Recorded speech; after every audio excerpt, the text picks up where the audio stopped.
এইভাবে তেল ছাড়া পুর ভরা তালের বড়া বানিয়ে দেখুন, খেতে কিন্তু অপূর্ব লাগে, একেবারে মুখে লেগে থাকার মতো স্বাদ। তো চলুন রেসিপিটি দেখে নেওয়া যাক। নমস্কার বন্ধুরা, ওয়েলকাম টু প্রিয়ার রান্নাঘর। নতুন একটা রেসিপি দেখার জন্য সবাইকে স্বাগত।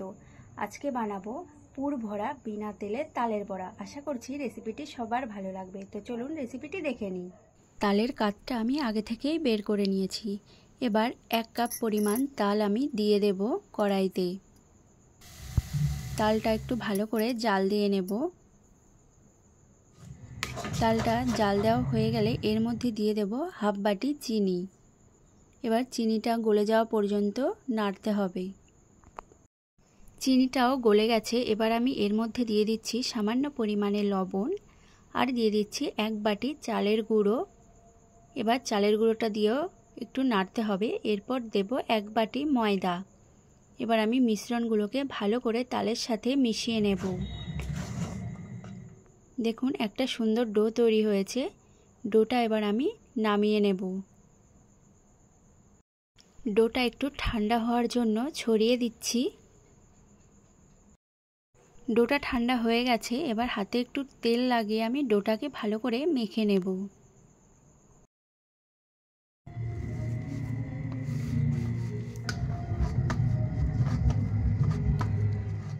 দেখুন কতটা সুন্দর মসৃণ একটা ডো তৈরি হয়ে গেছে। এবার আমি কিছুক্ষণের জন্য ঢাকা দিয়ে রেখে দেব।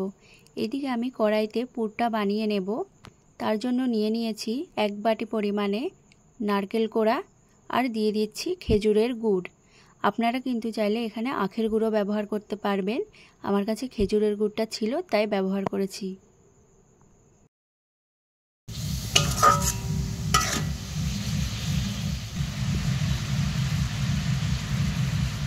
নারকেলের পুরটা কিন্তু একদম রেডি হয়ে গেছে। এবার আমি নামিয়ে নেব।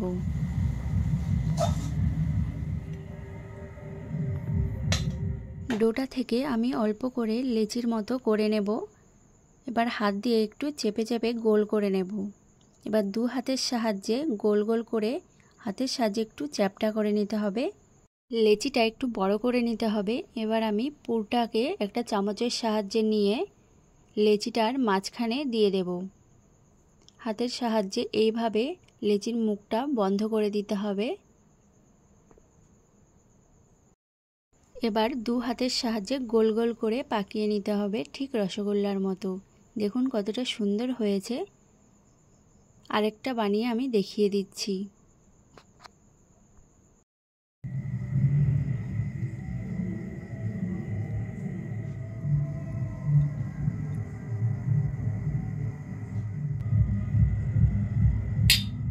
একইভাবেই তালের বড়াগুলো কিন্তু সবগুলো করে নিচ্ছি।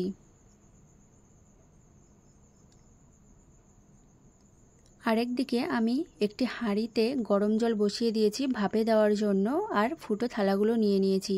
এবার একটা একটা করে তালের বড়া আমি থালার উপরে দিয়ে দেব। দিয়ে এবার 15 মিনিট মতো ঢাকা দিয়ে রেখে দেব।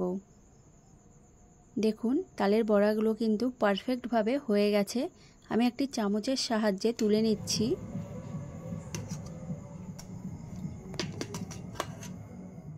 তালের বড়াগুলো আমি একটি প্লেটে সাজিয়ে নিচ্ছি। বাকি তালের বড়াগুলো আমি ঠিক একইভাবে ভাপে দিয়ে দেব।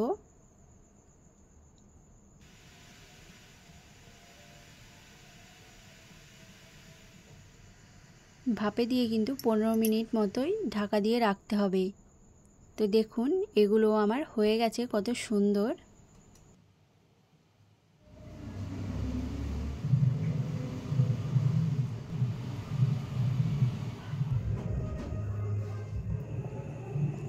একটি তালের বড়া আমি ভেঙে দেখিয়ে দিচ্ছি। ভেতরটা কত সুন্দর পুরে ভরা হয়েছে, আর খেতে এতটা দারুণ লাগে, না খেলে বুঝতেই পারবেন না। অবশ্য একবার বাড়িতে বানিয়ে দেখবেন।